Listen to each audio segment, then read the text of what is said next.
Can you tell me about some of the challenges that families are facing when they come to your attention at that point?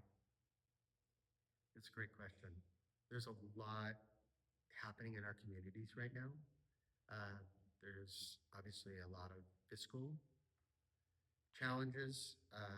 There's a lot of stress, and we're seeing a lot of families struggle with everything from the how do we feed our family, how do we keep the lights on, so to speak, to job related issues, to relational issues.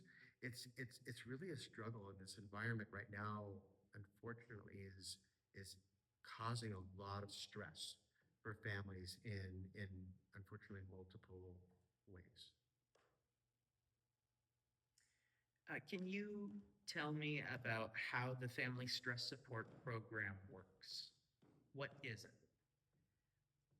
I like to say it's swimming upstream as far as we can to put DCFS out of a job. As I mentioned earlier, we had over 1,300 children, and now we're just over 400 children. Uh, and what that has done is it's allowed us, specifically our emergency response workers, to have another option, to have a community option that allows us not to either say, we're going to give this family a paper referral and hope that they follow through, to now they actually have a warm handoff. They actually have uh, this process that makes them feel more secure in helping a family get what it is that they need, because we never want to see a family again if we don't have to, right? So we want to be one and done, because we know the trauma of knocking on the door. We know the trauma of having a DCFS worker come to your house, as opposed to before it was either you left them or you take them in. And now we have so many more options. So the Family Stress Network has afforded us the ability to take a different approach. So a lot of my social workers will say, it's a different dynamic now. There's not as much stress. It's not a black and white situation. It allows us to have more opportunities to think about the community in a larger sense, and the family really getting what it is that they need earlier on. So it's really changed how we do work, but also it's changed us as an office, because we have the front end, but then we also have those families that we currently have.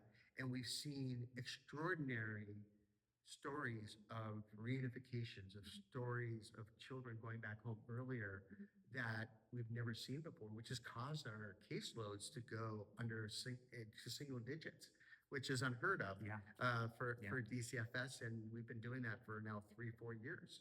And it's allowed us to pay more attention, to spend more time. So a lot of my social workers will say they're actually able to do social work like they always wanted to do. Yeah. So it's really changed. So our staff morale, I just think and we're getting thank yous from families.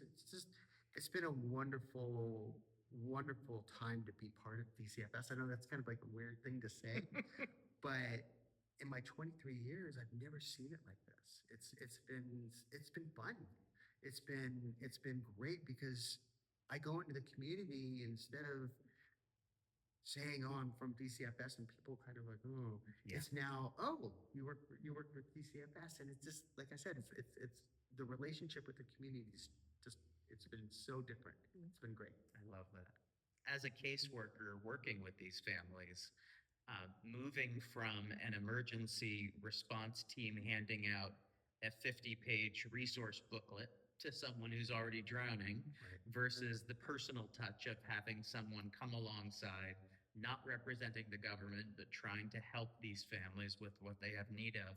I have found that families are far more likely to open up to us and to continually follow up with us as we help them get the help that they need.